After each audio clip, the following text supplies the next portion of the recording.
Thumbnail చూసి వచ్చిన ప్రతి ఒక్కరికి చిన్న డిస్క్లైమర్. ఇది ఇండియన్ తాత అదే ఇది భారతీయుడు మూవీ రోస్టింగ్ లేదా ట్రోలింగ్ వీడియో కాదు.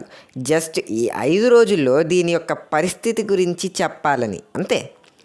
ఎండ్ వరకు చూస్తే మీకు ఒక చిన్న క్లారిటీ ఉంటుంది ఈ మూవీ చూడాలా వద్దా అని. నచ్చని వాళ్ళు ఇక్కడ స్కిప్ చేయండి. చూడాలనుకునే వాళ్ళు మాత్రం ఎండ్ వరకు చూడండి. ఈ వీడియోలో ఇంట్రో పెట్టకూడదు అనుకున్నా కానీ కొత్త ఛానల్గా పెట్టకపోతే మీరంతా మాట వినరు అంట మా వాళ్ళు అన్నారు. సో ఫస్ట్ వీడియో చూసేయండి, తర్వాత సంగతి తర్వాత.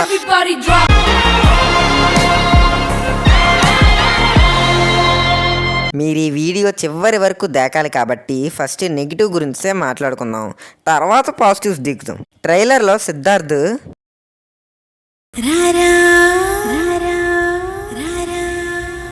అంటాడు, కానీ మూవీలో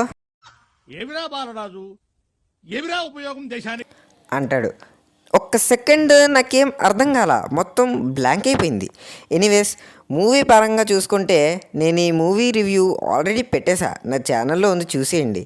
ఇంకా సిద్ధార్థ్ గారి క్యారెక్టర్ అటోకాలు ఇటోకాలు అయితే పంగ తిరిగిపోయింది అన్నట్టు మూవీలో ఈయన క్యారెక్టర్ గ్రాఫ్ కూడా అలా పడిపోయింది. ఆయన్ని మాత్రమే కాదు, మూవీలో చాలా క్యారెక్టర్స్ ఎందుకున్నారో తెలీదు. ఫస్ట్ మూవీలో క్యారెక్టర్స్ ఎక్కడున్నారో తెలీదు. మన తాత ఇండియన్ 3లో మర్మకళతో ఇంకెన్ని ఘోరాలు చూపిస్తాడో కూడా తెలీదు, ఏం తెలియదు మనకి. యూనిసైకిల్ మీద నాకు తెలిసినంత వరకు ఎలాంటి స్టంట్స్ ప్రోస్ కూడా చేయలేరు. ఇలాంటి చాలా ఉన్నాయి, ఇంకా దాచాం కుప్పలు కుప్పలుగా. ఏందయ్యా ఇది శంకరయ్య, ఏంది ఇది? మూవీ తీసేటప్పుడు బుర్ర ఫ్రిడ్జ్లో పెట్టినావా ఏంటి? అండ్ ఒక పాయింట్, భారతీయుడు 1లో సేనాపతి ఏజ్ 75+ అని మనకి అందులో చెప్తారు. మరి 2లో ఎంత ఉండాలి? దాదాపు 103+ ఏజ్. అంత ఏజ్డ్ మనిషి బతికొండటమే గ్రేట్. మన తాత మాత్రం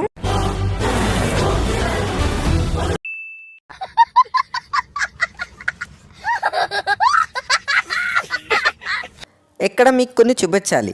ఇది విక్రమ్, ఇది ఎస్కిన్, ఇది తాత.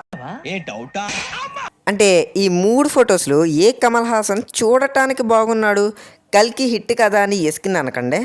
నాకు స్పెషల్గా విక్రమ్ కమల్ హాసన్ బాగా అనిపించాడు. అంటే ఎక్కువ మేకప్ లేకుండా రియాలిటీలా ఉంది. కల్కి అంటే అది స్టోరీ డిమాండ్ చేసింది, మరి ఇదేంటి ప్రాస్థెటిక్ మేకప్ నిజంగానే బాగా ఓవర్ అయింది. చూడటానికి ముట్టుకుంటే పుట్టుకోమనే తాతలా ఉన్నాడు, కానీ చేసే పనులు మాత్రం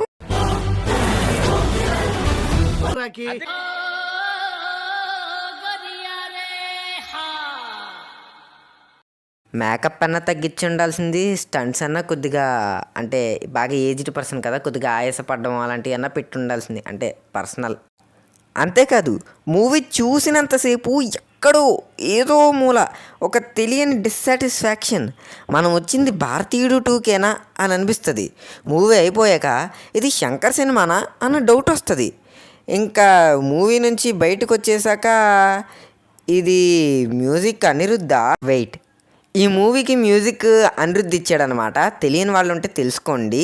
సో అనిరుద్ధ్ మ్యూజిక్ చాలా ఫ్లాప్ మూవీస్ని పైకి లేపింది, కానీ భారతీయుడు 2లో మాత్రం వేస్టెడ్. అండ్ శంకర్ గారి ట్రేడ్ మార్క్ కూడా భారతీయుడు 2 మూవీలో కనిపించలేదు. అందుకే నాకు కొంతసేపు ఇది శంకర్ గారి మూవీ అనిపించలేదు. అండ్ మూవీ చూసాక నాకు అనిపించింది ఏంటంటే, director not directing, music not musicing, story not storying, every bull is shitting.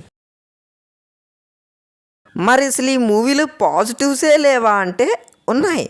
Kamal Haasan గారు స్క్రీన్ ప్లే, అక్కర్లేని టైమింగ్లో పాటలు, అందులో వచ్చే పాపలు,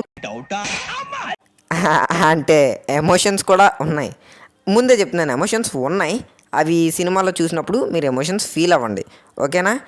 అంటే ఆ ఎమోషన్స్ కూడా ఒక మైనస్సే చెప్పాలంటే, ఎందుకంటే అవి మనకు కనెక్ట్ కావు.